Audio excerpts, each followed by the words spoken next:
Hi, and welcome to my American History Notes. Now, these are notes that I've made from studying American history through various sources, and they're my conclusions uh, based on the work of other people. So they're up for interpretation. And also, if you've discovered something or you see something and you disagree, I would encourage you to note in comments. I'd like to see your research. I really am open to learn, but these are things I'm an avid reader and bookworm, and these are things that I've conclusions I've come to, which we all do when we read history. We come to conclusions about things and people, events. So I want to start. I'm still talking about New England, basically. So if you'll bear with me, the Massachusetts colony was virtually independent of England. There was no royal governor or judge, no English army garrison, no parliamentary representative, nothing to keep it in line with English colonial policy.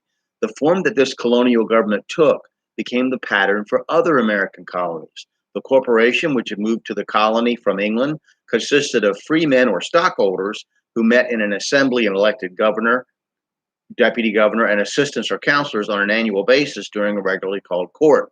The move of the corporation as a business charter to the colony made the white freemen voters, the governor and deputy governor, and as the two chief magistrates and the assistants as the Supreme Court. By 1644, after a dispute over two stray cows, the Massachusetts government divided into two houses and thus resembled more of a modern state government. In order to participate in this government, you had to be a church member in good standing, and the annual election made the government responsible to the people. It was not a democracy yet, and was certainly run but behind the scenes by the powerful families such as the Winthrops, Dudleys, Saltonstalls, Higginsons, Winslows, Ludlows, Masons, Clarks, and Gorges. But it had a body of laws and a Bill of Rights which benefited the common white man as long as he was a good church member, with one given that he would consent to have his babies baptized into the church. Winthrop and his assistants passed laws based on their own intuition and their own interpretation of the Bible. The people objected to such arbitrary power, so the Massachusetts Body of Liberties, adopted in 1641, and the general fundamentals of the Plymouth Colony ensured the standard safeguards of English civil law, such as trial by jury, no taxation without representation, free elections, and no one to be deprived of life, property, or liberty without due process of law. However, these safeguards applied only if you were part of the mainstream. As we shall see, dissenters to the established norms of the church did not fare so well with these freedoms. Slaves and indentured servants were an oppressed class of laborers who did not share in the same freedoms in their state, which an indentured servant could see an end to, but a slave typically could not. Later, these principles would be incorporated into the Bill of Rights and the federal Constitution. Massachusetts was far ahead of English common law in the abolishment of torture, cruelty to animals being proscribed, and the fact that it was illegal to beat your wife unless it was in self defense. It should be some tough Puritan women, huh? It should be noted that the first slaves arrived in 1625 in New Amsterdam, which is present day New York City. And Massachusetts didn't abolish slavery until 1780.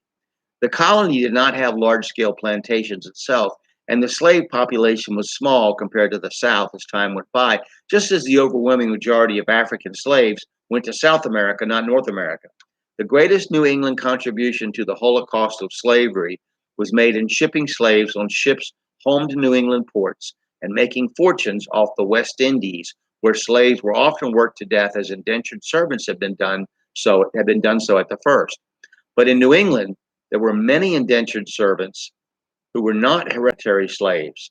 But if they survived, and more did than in Virginia, more southern colonies or the West Indies, they would be released from their bondage, which was set for a specific period of time, although many were also cheated out of that freedom for various reasons. So an indentured servant was basically a slave for a fixed period of time. And whereas slavery, as we came to know it, racial slavery was hereditary.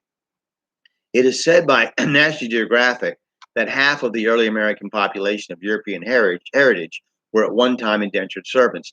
I'm pretty certain that my first ancestor in America on my mother's side was an indentured servant. Excuse me. Early in the Massachusetts Bay Colony, slaves and indentured servants were treated alike. As I said, there's just one difference between the two. One had an end to his slavery and one didn't. But that changed in 1641 when laws were passed that stripped away the rights of the enslaved, as Massachusetts became the first American colony to legalize slavery. Rhode Island, which had the largest slave population, tried to create laws that gave equal rights to slaves and indentured servants, but they failed. They even tried to hold slavery to just 10 years. It didn't work. What the will wasn't there.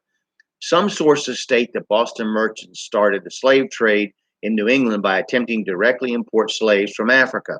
By 1676, they had a slave trade to Madagascar. By 1678, they were selling kidnapped Africans to Virginia.